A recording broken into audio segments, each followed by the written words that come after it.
अस्सलामु अलैकुम नाज़रीन, नहमदुहु व नसल्ली अला रसूलिल करीम, बिस्मिल्लाहिर्रहमानिर्रहीम। आज का हमारा टॉपिक है डीएनए का वरासत में अहमियत। डीएनए की वरासत में अहमियत यानी कि जब वरासत तकसीम हो और उससे डिस्प्यूट हो जाए किसी वारिस के बाबत कि ये वारिस सही नहीं है, तो उस वक़्त डीएनए की कितनी अहमियत हो जाती है। एक केस रिपोर्ट हुआ है YLR 2012 यानी कि 2012 YLR पेज 1752। इसमें सूरत हाल ऐसी पैदा हुई कि एक मुतवफ़ी की जायदाद यानी कि उसके एसेट्स सक्सेशन सर्टिफिकेट की शक्ल में तकसीम हुए। उसकी बीवी के नाम और 2 लीगल हेयर्स, एक बेटी और एक बेटे के नाम।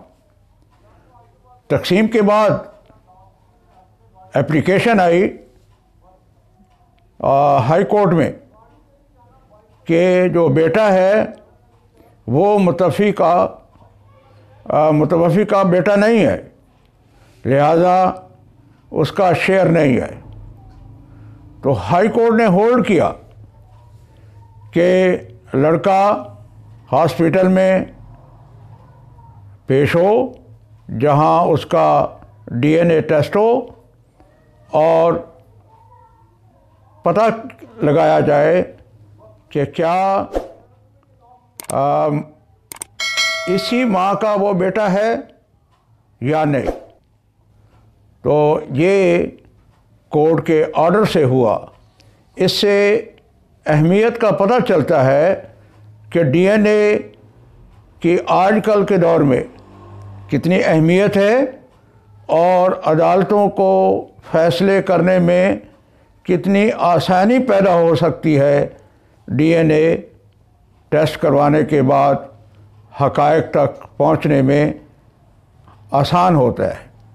लिहाजा जब भी ऐसी सूरत हाल पैदा हो तो डीएनए के ज़रिए किसी की भी उसकी हकीकत, पेरेंटेज मालूम की जा सकती है, क्योंकि ये टेक्नोलॉजी मॉडर्न और बहुत ही एडवांस हो चुकी है। तो उम्मीद है आप हमारे चैनल को सब्सक्राइब भी करेंगे और बेल आइकन को दबाना नहीं भूलेंगे, क्योंकि अमूमन मेरे व्यूअर्स बेल आइकन नहीं प्रेस करते तो उन तक मेरी नई वीडियोस नहीं पहुंच सकती। तो इंशाल्लाह आप बेल आइकन को दबाएंगे ताकि हमारे अगली आने वाली वीडियोस आप तक पहुंचती रहें और आप इनसे इस्तिफ़ादा हासिल करते रहें। Thank you very much. अल्लाह हाफ़िज़।